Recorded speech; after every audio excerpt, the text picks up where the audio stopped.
सावित्रीबाई फुले ह्या भारतातील पहिल्या महिला शिक्षिका व समाजसेविका होत्या. त्यांचा जन्म 3 जानेवारी 1841 सावित्रीच्या लेकी आम्ही ज्योतिबांचे विचार फुलवू. 1848 मध्ये पुणे येथे मुलींसाठी पहिली शाळा सुरू केली.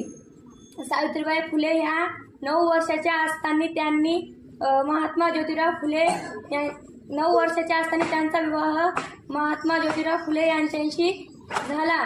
त्यांनी मुलींसाठी योग्य हक्क, विधवा पुनर्विवाह, जातीभेद आणि अंधश्रद्धेविरुद्ध आवाज उठवला. दुर्दैवाने 10 मार्च 1897 रोजी त्यांचे निधन झाले, परंतु त्यांचे विचार आजही प्रेरणा देतात. आम्ही सावित्रीच्या लेकी, आम्ही ज्योतिबाच्या लेकी, नका समजू आम्हाला दासी, आम्ही कर्तृत्वाच्या राशी.